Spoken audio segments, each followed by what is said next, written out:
우리 새벽마다 우리 새벽의 총진군을 통해서 외치는 구호가 있습니다. 성광? 그렇습니다. 여러분, 누가 우리를 살리실까? 하나님이십니다. 이 어려움 속에 살고 있는 이 시대에 우리 모두를 누가 이렇게 세워주고, 누가 우리를 위로하고, 누가 우리의 미래를 책임질 수 있을까? 하나님이십니다. 우리 가정의 부부의 관계를 회복시켜 주시고, 우리 자녀들 누가 앞길을 열어 주실 것이고, 그리고 우리 가정의 미래를 누가 보살펴 줄 것인가? 하나님이십니다. 이 지역사회 안에 누가 우리를, 이 지역사회를 살려내고 지역을 먹이게 될 것이고, 지역의 미래를 누가 붙들고 계시는가? 여호와 하나님이십니다. 여러분 믿으시면 아멘. 여러분, 그 마음을 모아서 다시 한번 우리가 구호를 외칩니다. 성광! 한 번만 더 하십니다. 성광! 그래요. 그 마음으로 우리 내일 새벽부터 다시 한번 새벽기도 총진군에 참여할 수 있게 되시기를 바랍니다. 로마서 16장을 가리켜서 별명이 있습니다. 무슨 별명이냐면 은하수장이다 라고 하는 별명이 있습니다. 여러분, 밤하늘에 거기에 반짝이는 별들이 많이 모여져 있는 것을 우리가 은하수라 그렇게 이야기하는 것처럼, 여기 로마서 16장에 35명의 사람의 명단이 쭉 기록이 되어 있습니다. 이 명단은 사도 바울의 목회와 선교 현장의 별처럼 빛나는 은하수의 별들과 같은 분이 바로 여기 기록되어져 있는 35명입니다. 바로 이분들이 있어서 사도 바울은 목회를 할 수가 있었고, 선교 여정을 믿음으로 잘 할 수가 있었던, 그래서 사도 바울은 로마서 16장 이 말씀을 기록을 하면서 그분들의 이름을 하나하나 기억하면서 내 목회에 이분들이 있어서 목회를 할 수가 있었고, 이분들이 있어서 하나님의 귀한 십자가를 세우고 선교 사역을 감당할 수가 있었고, 하나님 나라를 확장시킬 수 있었다고 하는 것에 대한 고마움과 감사의 마음을 담아서 마치 하늘의 별과 같은 은하수의 35명의 이름을 쭉 기록하고 있습니다. 근데 여러분, 이름들을 읽으시다가 보면 이 이름들에 대해서 발음하기도 힘들지만은 어떤 분인지 거기에 대한 소스, 거기에 대한 정보를 얻을 수가 없습니다. 그러나 이 전체 구성 멤버를 보면 말 그대로 모든 사람들이 함께 어울려져 있습니다. 거기에는 노예도 있고, 거기에는 주인도 있고, 거기에는 귀족도 있고, 거기에는 남자도 있고, 거기에는 여자도 있고, 거기에는 정치인도 있고, 거기에는 부자도 있고, 거기에는 가난한 사람도 있고. 벌써 2000년 전에 로마라고 하는 있는 그 로마의 교회가 지금 우리들이 생각하는 것보다도 훨씬 더 장벽을 다 무너뜨리고 예수님 안에서 하나가 된 너무 멋진 믿음의 공동, 그 교회를 로마 교회가 일구고 있었던 거예요. 그때 이 35명의 은하수의 별과 같은 이 사람들의 명단 가운데 딱 부부로 기록된 사람이 딱 한 사람이 나옵니다. 오늘 본문에 기록이 되어 있는 사람이죠. 브리스가와 누구예요? 아고라의 부부입니다. 근데 브리스가라고 하는 이름과 또 하나 브리스길라, 두 가지 이름을 가지고 있는데 원래 헬라어 원음의 발음은 브리스가입니다. 그리고 브리스길라라고 하는 이름은 브리스가에 대한 애칭입니다. 그래서 이름이 같은 사람인데 이름이 다르게 발음을 하고 있는 거죠. 이 부부가 35명 가운데 유일하게 부부의 이름을 기록하고 있는 사람은 이들밖에 없어요. 근데 이 부부를 언급을 하면서 오늘 로마서 6장 3절에 뭐라고 이야기하고 있느냐면, 너희들은 브리스가와 아굴라에게 문안하라, 그렇게 이야기하면서 저희는 그리스도 안에서 나의 동역자다. 그 부분을 영어로 보시면 my co-worker, 나하고 함께 일하는 사람이라 그 말이에요. 바울이 일하는 현장에 이들 부부가 늘 함께 했습니다. 근데 어디 안에서? in Christ Jesus, 그리스도 안에서. 근데 그 부분을 공동 번역은 어떻게 번역을 했느냐면, 나와 함께 일을 했던 나의 동지라, 그렇게 번역을 했습니다. 여러분, 동지라고 하는 말은 어떤 목표와 어떤 뜻을 위해서 말 그대로 온 힘과 정성을 다해서 한덩어리가 된 사람.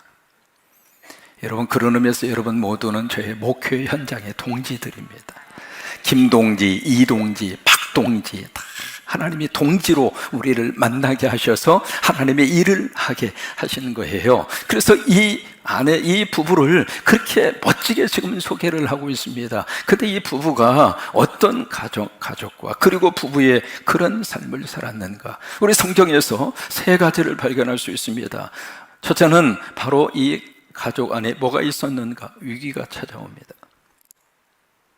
여러분, 어느 가정이든지 이 단어 크라이시스, 위기라고 하는 단어에서 면제된 삶을 살고 있는 부부와 가정은 이 세상에 한 가정도 없습니다. 바로 이 가정에도 위기라고 하는 이 단어가 찾아오는 그 순간이 있었습니다. 그 다음에 두 번째로 이 가족은 바로 어떤 가족이었느냐면 동역을 하는 동역의 가족이었습니다. 그리고 세 번째로 이 가족 안에 어떤 특징을 가지고 있는가? 바로 예수가 이 가족 안에 있는 예수의 가족. 그러니까 이 가정과 이 부부 속에 뭐가 있었는가? 복음이 있었다 그 말이에요. 복음이 있는 가정, 그리고 예수가 있는 가정. 이것이 여기 우리가 지금 이 은하수처럼 별처럼 빛나고 있는 바울 목회 현장, 이 부부가 가지고 있는 세 가지의 특징입니다. 그러면 이 부부의 배경, 이 부부가 어떻게 돼서 결혼을 하게 됐고 어떻게 해서 가정을 이룩하게 됐고 이 부부의 배경을 우리가 어디서 발견할 수 있느냐면 사도행전 18장입니다. 18장 1절에서 4절로 보시면은 이 부부의 태생과 이 부부의 배경과 이 부부에 대해서 우리가 실마리를 찾을 수 있습니다. 사도행전 18장으로 한번 가보시죠. 1절에서 4절까지 우리 함께 찾아서 읽습니다. 그 본문 속에 이 부부의 배경과 이 부부의 어떤 출신의 성분, 그것을 우리가 알 수가 있습니다. 사도행전 18장 1절로 4절입니다. 같이 한번 읽습니다. 그 후에 바울이 아덴을 떠나 고린도에 이르러 아굴라라는 본도에서 난 유대인 한 사람을 만나니 글라우디오가 모든 유대인을 명하여 로마에서 떠나라 한 고로 그가 그 아내 브리스길라와 함께 이달리아로부터 새로운지라 바울이 그들에게 가매 생업이 같으므로 함께 살며 일을 하니 그 생업은 천막을 만드는 것이더라. 안식일마다 바울이 회당에서 강론하고 유대인과 헬라인을 권면하니라. 이것이 이 부부가 가지고 있는 배경입니다.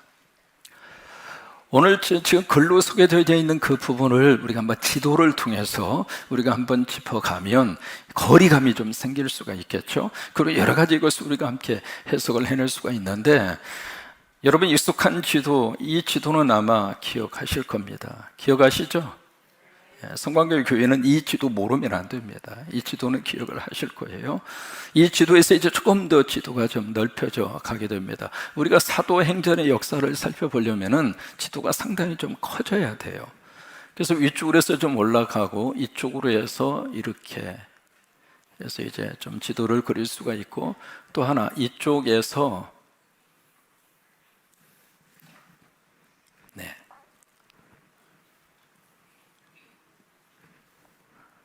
여러분 감이 좀 잡히세요?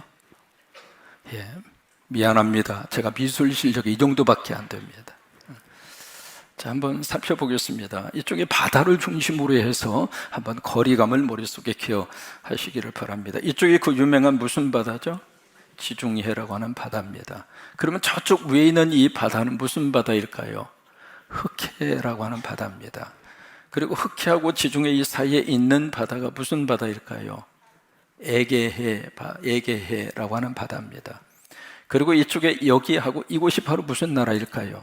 이탈리아죠. 구두같이 생겼잖아요. 이탈리아하고 이쪽 대륙하고 연결하는 이 바다가 아드리아해라고 하는 바다입니다. 그 바다를 중심으로 해서 여기 있는 나라가 무슨 나라죠? 이건 아시죠? 이스라엘. 밑에 있는 이 나라는 애굽. 그리고 이스라엘에서 위로 올라가는 여기는 수리아 또는 시리아라고 하는 나라입니다. 그리고 흑해를 중심으로 해서 바로 밑에 위치해져 있는 이 나라가 본도입니다.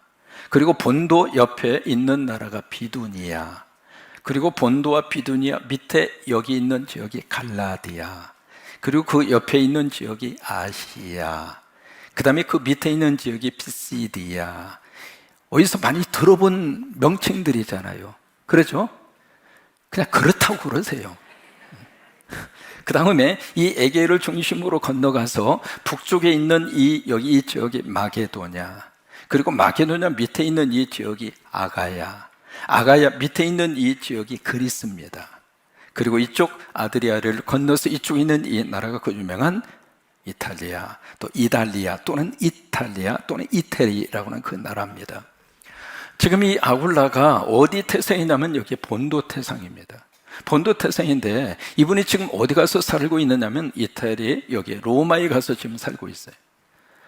지금 이 거리가 보통 거리가 아니잖아요. 근데 여기 태어난 사람이 어떻게 여기까지 가서 살게 됐을까? 이유가 있습니다. 그때에 바로 이 로마가 이 전체를 다 통치하고 있던 그 시절이거든요. 그래서 바로 여기 본도도 로마의 속국입니다. 그래서 여기서 이 태어난 이 아굴라가 원래 이 사람의 직업이 바로 뭐냐면 천막을 만드는 사람이에요. 텐트를 만드는 사람인데 우리가 생각하는 그런 텐트가 아닙니다.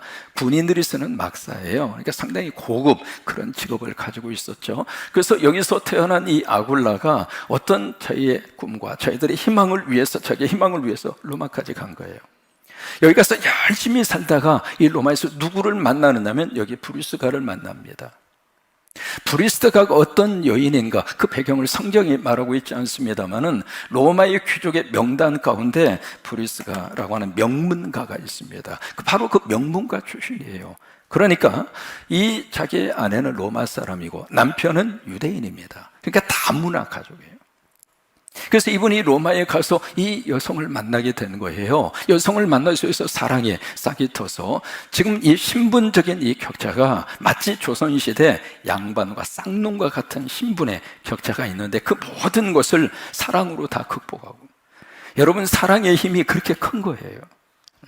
그래서 여기서 이제 이 여인을 만나서 결혼을 하게 된 거죠. 그러니까 사람이 참 묘해요. 지금 내가 살고 있는 아내를 그곳에 갔기 때문에 만난 거예요. 그러니까 만남 속에는 하나님의 섭리가 있는 거죠. 하나님의 계획하심이 있고 하나님의 역사하심이 있고, 그래서 여기 태어난 사람이 여기까지 가서 여인을 만나 가정을 이룩했고, 이 여기 로마에서 이 부부가 말 그대로 정착하고 여기서 행복하게 잘 살고 있었어요. 그런데 이 부부, 이 가족의 위기가 찾아옵니다. 그 위기가 언제 찾아왔는가? 오늘 사도행전 18장에 보시면은 글라우디오라고 하는 황제 이름이 기록이 되어 있습니다. 그 글라우디오라고 하는 황제는 로마의 네 번째 황제입니다. 그 황제가 통치하고 있던 시절에 바로 이 로마에서 계속 폭동이 일어나는 거예요. 근데 그 폭동을 일으키는 주체가 누구냐면 유대인들이에요. 예수 믿는 유대인과 그렇지 않는 유대인 둘 사이에 갈등이 일어났어요. 지금 미국의 미네소타에서 지금 폭동이 LA까지 지금 번져가지고 막 불길처럼 지금 폭동이 일어나고 있는데, 그런 폭동이 바로 글라우디오라고 하는 황제가 통치하고 있던 시절에 로마에서 계속 일어나니까 이 황제가 안 되겠다 싶어서 주후 49년에 나사렛 칙령이라고 하는 것을 발표합니다. 발표를 하면서 로마에 살고 있는 모든 유대인은 다 떠나라. 그래서 추방령이 내려지게 된 거죠. 그래서 이 브루스가는 자기 남편, 유태인인 남편 아굴라 때문에 이곳을 떠나게 돼요. 떠나서 이 부부가 어디로 가는가? 고린도로 갑니다. 고린도가 이 그리스 안에 있는 해안가입니다. 해안 도시, 항구 도시, 이 고린도 지역으로 이주를 해요. 그러니까 이 부부로서는 큰 위기를 만난 거죠. 안정적으로 정착하고 행복하게 살던 이 가정 속에 위기가 온 거예요. 여러분, 어느 가정이든지 위기라고 하는 단어 한 번 정도는 다 만나게 됩니다. 건강에 위기가 올 수도 있고 경제적으로 위기가 올 수도 있고, 부부지간에도 마찬가지죠. 나 당신 없이는 못 살아요. 그냥 따라다니면서 그래서 결혼해서 행복하게 살아야 되는데 한참 살다가 보니까 이제는 나 당신 때문에 못 살겠다고, 그러면서 위기가 찾아오거든요. 근데 그 위기 때문에 이들이 이 고린도까지 가게 됐는데, 고린도에서 누구를 만나는가? 바울을 만납니다. 여러분, 이들에게 있어서는 이 위기가 또 다른 하나님의 축복의 기회가 된 거예요. 여러분, 위기를 만난다 하더라도 위기가 우리 인생의 끝이 아닙니다. 위기가 우리 삶의 밑바닥이 아닙니다. 그 위기 때문에 하나님이 또 다른 길을 열어주실 것이고, 그 위기 때문에 또 다른 길을 하나님이 열어주시고, 위기 때문에 내 인생에 또 다른 만남을 누가 계획하시는가? 하나님이 계획하시는 거예요. 그래서 위기 때문에 여기까지 오게 됐는데, 그러면 왜 이 부부는 고린도로 왔을까? 이 고린도에 그 유명한 고대 그리스의 4개 메이저 게임이 있습니다. 그러니까 전 세계적으로 유명했던 메이저 그런 체전이 일어나는데 그 유명한 것이 바로 올림픽 게임이죠. 그 올림픽 게임이 하나 있었고, 그 다음에 두 번째로 바로 이 고린도 지역에서 있었던 이스트미안이라고 하는 제전이 있습니다. 그건 우리들이 잘 기억을 안 하고 계시는데, 올림픽 게임 다음으로 세계적으로 유명했던 체전이 이스트미안이라고 하는 체전이에요. 그래서 올림픽은 4년에 한 번씩 하죠. 근데 이스트미안 게임은 2년에 한 번씩 합니다. 그러니까 그 체전이 일어나면은 세계 사람들이 그쪽으로 다 몰려드는 거예요. 뭐 과거 시절에 뭐 지금처럼 뭐 여가 생활 아무것도 없었잖아요. 그러니까 달리기라든지 박싱이라든지 인기가 그렇게 좋아요. 사람들이 집중해서 모이니까 바로 여기에 뭐가 있었는가? 숙박시설이 필요한 거예요. 그래서 숙박시설을 만들 수 있는 텐트를 만드는 이 부부가 새로운 우리 삶의 기회를 찾을 수 있겠다, 그 생각을 하고 바로 로마에서 고린도로 온 거예요. 여기서 정착하고 살고 있는데, 한편 바울은 지금 어디에 있었는가? 바로 위에 그리스 위에 아덴이라고 하는 그곳에 있었습니다. 아덴, 지금으로 말하면 아테네가 되겠죠. 그 아덴에 있다가 이 바울을 어디로 옮겼는가? 바로 이 고린도 지역으로 옵니다. 그러니까 바울은 왜 고린도로 왔을까? 이유가 있어요. 이 고린도 지역 안에 뭐가 있는가? 비너스 신전이 있습니다. 그 신전에 1000명의 여자 사제가 있어요. 그 여자 사제들은 어떤 사람인가? 공개된 성적 대상의 사제입니다. 그러다 보니까 이 고린도 지역이 로마가 다스리고 있었던 속국 가운데 가장 잘 사는 동네였거든요. 그 잘 사는 동네였지만은 가장 타락한 도시. 그래서 영어에 그런 말이 있습니다. 콜린디언스라고 하는 말이 있는데, 고린도인이라고 하는 단어의 뜻이거든요. 그 단어의 뜻은 창녀라고 하는 뜻이에요. 그 말이 나올 정도로 이 지역 자체가 완전히 영적으로 죽어요. 그래서 영혼을 살리기 위해서 이 부부는 생업을 위해서 로마에서 이쪽으로 왔고요, 바울은 예수의 살림꾼이 돼서 고린도에 온 거예요. 여기에 와서 이 두 분이 만나게 된 거예요. 참 신비로운 하나님의 역사죠. 여기서 만나서, 왜? 둘이 다 생업이 같으니까. 그 생업이 바로 텐트를 만드는, 텐트 메이킹을 하는 분들이었기 때문에 함께 만나게 된 거예요. 여러분, 그 텐트는 지금 우리가 생각하는 작은 일회용 뭐 캠프 뭐 그런 텐트가 아닙니다. 군사용 막사입니다. 그래서 텐트를 하나 완성을 할 때 들어가는 염소가 70에서 80마리가 들어가요. 그리고 그 텐트 하나를 완성시키는데 700에서 800시간이 들어갑니다. 혼자서는 만들 수가 없는 거죠. 협업을 해야 돼요. 그렇게 해서 바울과 브리스가 라울라가 함께 살면서 얼마 동안 살았는가? 1년 6개월 동안 함께 살아요. 그러면서 여기서 안식일마다 바울이 회당에 가서 말씀을 증거하는데, 그 말씀 증거하는 현장에 이 부부가 가서 거기서 하나님의 은혜를 받은 거예요. 여러분, 설교가 증거될 때마다 설교를 통해서 여러분 은혜 받으세요. 그래서 성령이 이 부부를 사로잡았습니다. 그래서 어떤 역사가 나타나는가? 그들 속에 하나님의 새로운 삶의 목표와 새로운 삶의 가치로 확 하고 하나님이 바꿔놓으신 거예요. 지금까지 내가 먹고 살기 위해서 살았지만 내가 이제 또 다른 삶의 가치와 삶의 목표를 가지고 누구를 만나서? 바울을 만나서. 그래서 인생관이 달라지게 됩니다. 내 땅을 위해서 이제는 살지 않고 하늘을 위해서 살겠다. 생명을 살려내는 살림꾼으로 살겠다. 그 마음이 이 부부 속에 들어가게 된 거예요. 그래서 바로 그들이 그때부터 사도 바울의 너무 귀한 동역의 가족으로, 동역의 부부로 그렇게 하나님 앞에 헌신합니다. 나중에 사도행전 18장 18절에 보시면은 고린도에서 그 다음에 어디로 가느냐면 이 에게이를 건너서 이쪽에 아시아 지역에 있는 에베소로 떠납니다. 그 다음에 이 에베소 지역에 이 부부를 남겨놓고 그 다음에 바울은 여기에서 어디로 오냐면 쭉 해서 여기 가이사라라고 하는 그 장소로 와요. 그 다음에 예루살렘을 방문한 다음에 예루살렘을 방문한 후에 위로 올라가서 이게 수리아 안디옥이라고 하는 지역까지 사도 바울은 선교 여정을 소화를 하고 이 부부는 에베소 지역에 딱 정착해서 에베소 지역을 섬깁니다. 그런데 이 에베소에서 또다시 또 한 사람을 만나게 되는데 누구를 만나느냐면 아볼로를 만납니다. 참 이게요, 만남의 거룩한 역사를 우리가 기가 막히게 볼 수 있습니다. 본두에 살다가 로마에 가서 자기의 사랑하는 아내를 만났죠. 그래서 가정을 이룩하죠.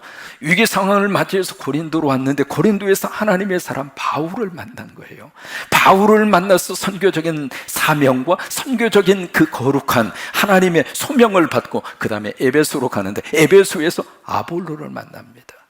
그래서 이 아볼로가 어디 출신이냐면 알렉산드리아라고 하는 그 도시 출신입니다. 그 알렉산드리아라고 하는 도시는 여기 지금 고센이 있잖아요. 여기 나일강이 있고요. 애굽에 있는 이쪽 지중해 연안에 있는 도시가 알렉산드리아라고 하는 그 도시입니다. 바로 이 도시 출신이에요. 이 도시. 그러면 이 알렉산드리아라는 도시는 누가 만들었는가? 알렉산더 대왕. 그 유명한 알렉산더 대왕이 있죠. 이 알렉산더 대왕이 주전 322년에 건설한 도시가 알렉산드리아라고 하는 도시입니다.